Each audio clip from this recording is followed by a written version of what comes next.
Welcome back, everybody, to the channel. It's me, Raul Alejandro Mendoza, or the Nerd Chicano. Either way, how you say it, it's all good here.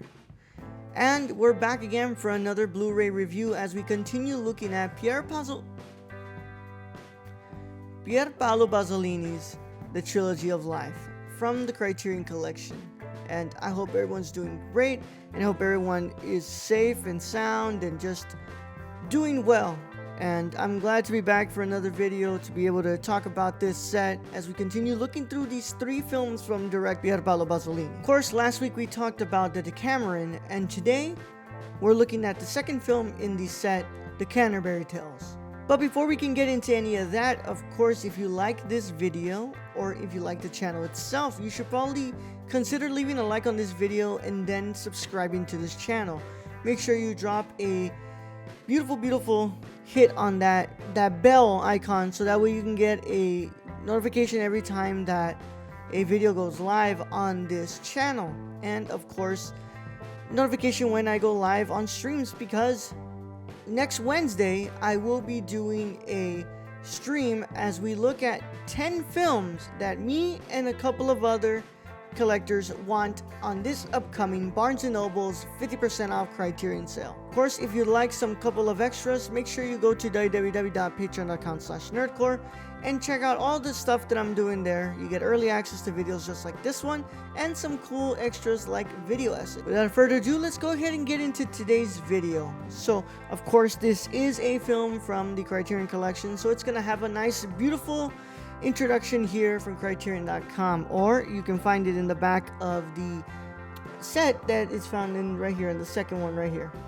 So without further ado, let's go ahead and read this from Criterion.com. 8 of Geoffrey Chaucer's lusty tales come to life on screen in Pier Paolo Pasolini's gutsy and delirious The Canterbury Tales, which was shot in England and offers a remarkably earthy recreation of the medieval era. From the story of a nobleman struck blind after marrying a much younger and promiscuous bride, to a climactic trip to a hell populated by friars and demons, surely one of the most outrageously conceived and realized sequences ever committed to film. This is an endlessly imaginative work of merry blasphemy framed by Pasolini's portrayal of Chaucer himself. And on this edition, you get a new digital restoration with uncompressed Monero soundtrack on the Blu-ray, new interview with the film scholar Sam Roddle, The Secret Humiliation of Chaucer 2006, a 47-minute documentary by Roberto Cesi about the Canterbury Tales, new interviews with art director Dante Ferretti and composer Ennio Morricone, trailers, a Pasolini-approved English dub track, and new English subtitle translation. Once again, Pasolini is adapting more literature in this film, and I found myself to enjoy this a teensy bit more than the Decameron. It still feels very much the same as the Decameron, where the stories kind of just start and begin, and really feels like you're watching a movie that moves like a book or a piece of poetry like this film. I thought that the stories were very interesting, and the way that Pasolini kind of embraces the sexual, grotesque nature of the films and kind of decides to not be ashamed of that, and he kind of like reinforces that at the end when he, it's just that the author is sorry for the viewers who have to read the raunchiness because he was writing mostly to Christians. Whereas in this film, at the end, Pasolini writes that he hopes that people enjoyed it. He's not ashamed of what he's talking about. He's not ashamed of the raunchiness. He's not ashamed of the erotic, sexual nature of these these tales. And I think that that's one of the biggest strengths, in which allows Pasolini to, approach the film in a very comedic way, but also in a way that is clear of any biases that one may have. And even though it's nowhere near being the best of the best of the best, it's still really good work from Pier Paolo Pasolini. Once again, he starts playing around with the style. He gets a little more handheld with the camera, and the frames don't look as pretty as you would think, but they are filled with a lot of information that makes grabbing onto this film even easier as the other one. And I found the pace to be just as great as the first film, the Decameron. I love the way that Pasolini paces these two films, especially the Canterbury Tales. I found myself just swiftly getting through it. It wasn't too fast and it wasn't too slow. And I really did appreciate that about this film, especially when it is under 2 hours long. There is so much imagery in this film, like the trip to hell, the image of a man putting a sword up another man's butt that was being lit on, that was being heated at a blacksmith, and other images that are found in the film that Pasolini kind of tackles with raunchy slapstick humor, and yet it manages to get the point across of what it's trying to say. And I found the ballsiness of the Canterbury Tales to be the best thing about the film.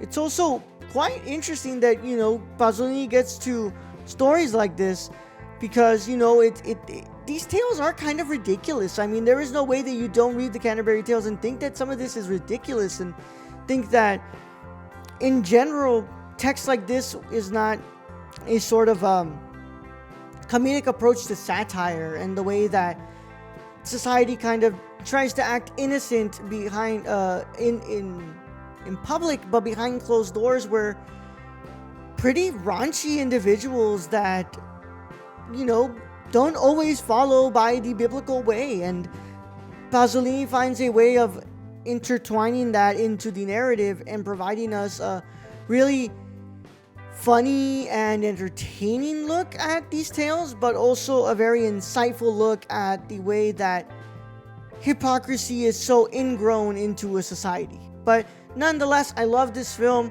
It's nowhere near being as great as the other films I mentioned before, but it is better than the Decameron, and that's why I put it above it, but below Salo or the 120 Days of Sodom.